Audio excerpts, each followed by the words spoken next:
Eduardo Afonso, direto do Morumbi, conta pra gente como foi, olha, ironia do destino, hein? Com Dorival Júnior na mesma noite em que o Flamengo cai, o técnico Dorival Júnior tem uma boa exibição com o seu São Paulo. O Eduardo Afonso conta como foi a vitória contra o São Lourenço. Fala, Xará Edu Elias, tá tudo bem contigo? Abraço Antero, abraço Elton e fã de esportes. Uma noite de quinta-feira que todo jogador do São Paulo gostaria de ter vivido. E aqueles que viveram levaram a classificação do clube às quartas de final da Copa Sul-Americana. Num jogo duríssimo contra o São Lourenço, que tinha vantagem de 1-0 na partida disputada no Nuevo Gasômetro. E o São Paulo teve muitas dificuldades no primeiro tempo. Só encontrou o gol já no finalzinho, numa falta cobrada pelo lado esquerdo, que Caleri, mesmo agarrado, mesmo puxado, conseguiu cabecear e vencer o goleiro Batalha. No segundo tempo, o São Paulo dominou completamente a equipe adversária. Mas só na metade, Luciano aproveitou uma jogadaça de Rodrigo Nestor e colocou no fundo da rede o gol que definiu a classificação do São Paulo, que reverteu a desvantagem. O São Paulo consegue quebrar uma sequência de 5 partidas sem vencer. Consegue fazer 2 gols necessários depois de 3 jogos sem marcar. Para a alegria de 51.816 pessoas, que proporcionaram vários recordes aqui no Morumbi. 1 milhão de torcedores na temporada com o público desta quinta-feira, pela primeira vez na história. 5 públicos seguidos acima dos 50 mil aqui no Morumbi e pela primeira vez na história, 9 partidas na temporada com mais de 50 mil torcedores. Enfim, a festa foi completa e a gente ouve agora jogadores e personagens do São Paulo que falaram após a vitória contra o São Lourenço. Jogo difícil, né?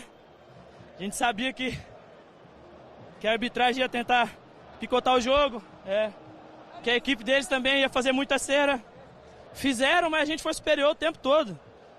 Aqui no Morumbi a gente é muito forte, nós somos fortes, junto com o nosso torcedor, graças a Deus. Hoje eu pude fazer mais um gol, mas o que vale mais é a vitória, a classificação. E agora é comemorar com meus companheiros, com a minha família. Agora eu vou pagar um view pro Nestor pela assistência. Cara, eu tô muito feliz. Eu trabalho para viver noites assim no Morumbi. E a respeito dessa jogada, acho que eu tenho essa característica. E preciso fazer mais vezes isso. E todo mundo, as pessoas acham que tá achando que foi na sorte ali, mas já tinha visto o Luciano. E ele tá sempre no lugar certo, né? É bom tocar pra esses caras que eles fazem. E os atacantes que a gente tem aqui, eles são sensacionais. Que bom que ele pôde fazer. E agora ele me deve um vinho. Por estas noites de quinta-feira, foi que voltei. Eu estou muito feliz. Bem, agora o São Paulo não tem muito tempo de descanso.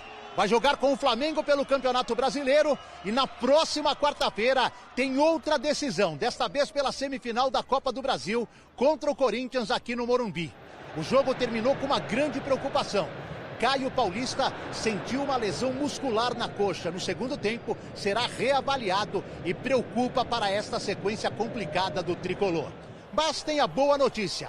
Lucas Moura e Rames Rodrigues, com essa vitória do São Paulo, poderão ser inscritos na próxima fase da Copa Comebol Sul-Americana e estarão à disposição do técnico Dorival Júnior. É isso, obrigado, Edu. O Lucas e o Rames, então, poderão jogar a Sul-Americana. Uma noite daquelas de Morumbi, empurrando o São Paulo, que avança na competição, Elton. E olha quem é o técnico do São Paulo, hein? A gente está falando aqui de uma eliminação do Flamengo na Libertadores e como o Dorival Júnior aprendeu a jogar competições da Conmebol, né? Desde o Ceará na temporada passada, passando pelo Flamengo e agora no São Paulo, vai consolidando um trabalho que tem sido importante, né, para esse São Paulo, a recuperação do São Paulo dentro da temporada. O time que a gente já está acostumado a ver no 4-2-3-1. É interessante ver como o Alisson se tornou um jogador importante nesse time do São Paulo, né? Ora fazendo a função de ponta, ora jogando por dentro, até porque o Nestor ele tem essa facilidade também, né, de sair do meio para a ponta, e foi importantíssimo inclusive no jogo. O passe que ele dá para o Luciano é espetacular, né? A jogada de quem enxergou bem o lance, enxergou o jogo e conseguiu colocar um companheiro na cara do gol. Está vendo aí, inclusive, os lances do jogo.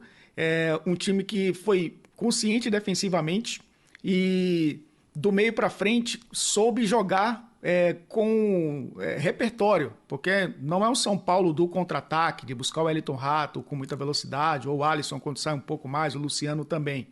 É enfrentar um adversário que se fecha também e precisa trabalhar a bola, precisa afundar um pouco mais os laterais, o Rafinha até construindo um pouco mais por dentro, o Caio Paulista, que como trouxe o Eduardo Afonso, acabou saindo lesionado, mas um ponto, um atacante, e aí o Nestor vem por dentro, a movimentação do Luciano, o Caleri, né, sempre dentro da área, muito importante.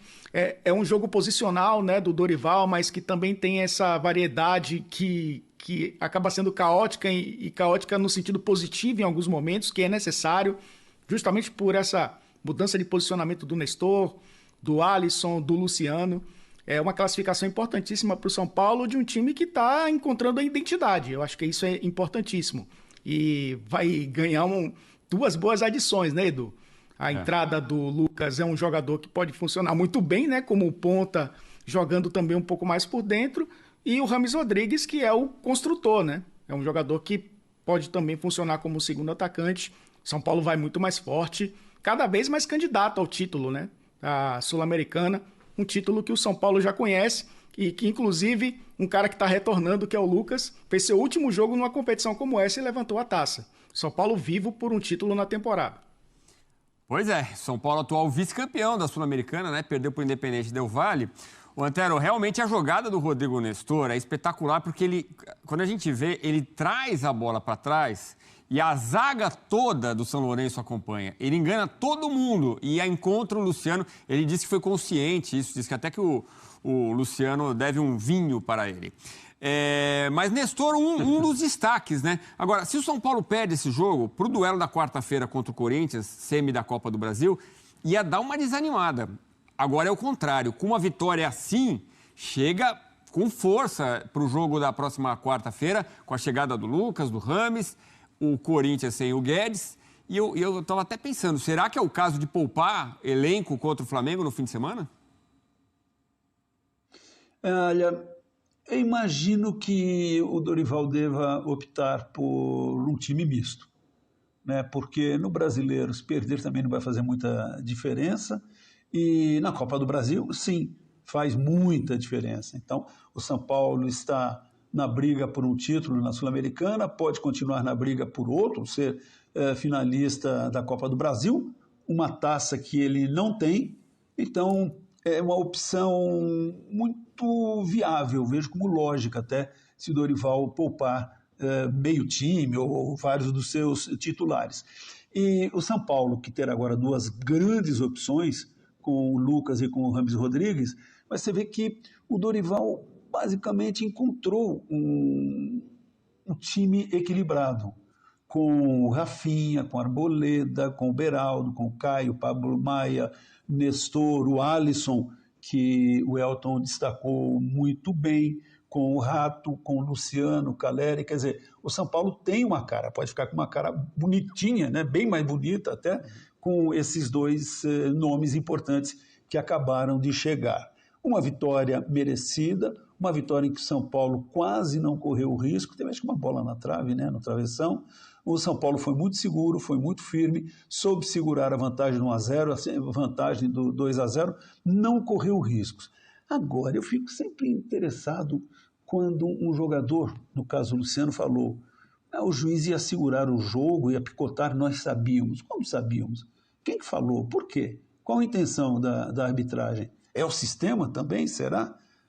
Então tem coisas assim que às vezes jogadores ou técnicos lançam no ar e dá vontade de perguntar, mas vem cá, por que você diz isso? Você tem indícios, informações, dicas, sopraram que ia acontecer isso? No fim, foi uma arbitragem absolutamente normal e não influiu em nada na vitória merecida do São Paulo. E São Paulo faz 2-0, e aí o essencial. O São Paulo terminou o jogo sem nenhuma bola, com exceção aquela bola na trave, em direção ao gol do Rafael, que aquela não é nem o chute errado, bola na trave. Mas um lance perigoso. O Rafael não fez uma defesa. Ou seja, nos dois jogos contra o São Lourenço, foram duas bolas no gol do São Paulo, as duas no jogo no Novo Gasômetro. Uma vitória merecida, que passa muito pela torcida, que passa pela postura do time, que passa pelo treinador, que passa pela organização coletiva, que passa pelo esforço de todos, que é exatamente o contraponto de atitude de tudo que a gente falou até agora da maior zebra da Libertadores. Tem LDU que passou nos pênaltis, perdendo em casa pro Contra o Nublense, 3-2, né? Baita de um sufoco, Ele deu de Paulo Guerreiro. E aí, você vai tocar num ponto, porque eu continuo achando a declaração do Gabriel muito surreal. Você valoriza muito o ambiente de torcida. São Paulo decide jogo aonde? Morumbi. Porque tem uma campanha... Melhor. O Flamengo decide fora, com peso, com Comebol, com Assunção, porque não foi capaz isso é de verdade. fazer o óbvio, o básico. Que era decidir em casa e ter a melhor campanha do grupo. Aconteceu, é difícil até duvidar. Só porque é difícil não duvidar de nada, mas é mais difícil acreditar ainda que o Flamengo teria sido eliminado se decidisse o jogo. É verdade. No Maracanã. Eu acho que você tem razão. Eu acho que isso, para mim, precisa ser muito considerado. O Olímpia cria aquela atmosfera. O Jean bate na tecla desde o primeiro minuto, o Pedro Torre também. O Flamengo parece que vai arrefecer o estádio volta. E o Flamengo em nenhum momento se esforça para trazer. O São Paulo passa muito. E no primeiro tempo? Passa muito pelo que você viu. Tem um pênalti claro perto, não marcado do São Paulo. O juiz permitiu que o São Lourenço fizesse cera. Deu cartão amarelo para o jogador do São Paulo que estava no banco quando foi reclamar da cera. Ou seja, a arbitragem no primeiro tempo, Léo, foi muito ruim para o São Paulo. Não é uma comparação do nível dos times, mas acho muito importante, isso que o Birner falou, do torcedor do São Paulo gostar desse momento, é como o do Olímpia gosta também. Esses times são gigantes históricos do continente, e eles podem estar na fase que for, que tem um jogo grande internacional, cara, o ambiente é esse aí. Então eu consigo até traçar um paralelo, né, entre o que a gente viu no jogo das 7 e o que a gente viu no jogo das 9, que é o torcedor vai para jogar, o torcedor não vai para assistir, não vai para aplaudir, porque... Sabe, o torcedor do Olímpia, quando ele fala lá do rei de Copas, e a gente já foi ao Paraguai cobrir, ele tem um baita orgulho de ser o único campeão, sabe, do Paraguai e tal. Como o São Paulo tem o orgulho dele de ter todos os títulos que ele tem. O Cerro Teatro Fanática nunca chegou à final de Libertadores. Pois é. Então, assim, nessa hora, os caras já estão levantando lá no Paraguai que o Olímpia, sempre que eliminou o último campeão, foi campeão, né? Olha que perigo, hein? É isso mesmo. Mas, assim, é só esse paralelo que é legal falar, porque e agora o torcedor vai abraçar mais ainda, vai crescer, a chance de chegar a uma outra final. E numa situação muito melhor que ano passado, né? Sim. O São Paulo chegou à final ano passado, mas foi muito claramente superado. E pode ter Rames e Lucas na próxima fase. É difícil imaginar, né? Na fase da Sul-Americana já pode. Chegar numa final, jogue tão mal quanto jogou na final do ano passado. Esse fato novo aí pode ajudar demais o São Paulo, que ainda pode evoluir em termos de contundência. Passa a ter os jogadores especiais. Considerando que o São Lourenço tem um bom sistema defensivo, marcou com linhas muito baixas, o São Paulo, às vezes, peca demais no jogo curto e com Lucas e com Rames melhora demais as possibilidades de ter um time mais criativo e contundente. Vamos fazer mais um intervalinho aqui no nosso Linha de Passe. Um grande abraço para o Milton Alves Júnior, de Interlagos, está acompanhando aqui o Linha de Passe. Interlagos, né? Zona Sul, será que é São Paulino? Será que é São Paulino? Eu não sei, não disse o time dele. Já perguntei aqui e não disse. Grande abraço, obrigado pelo carinho da audiência.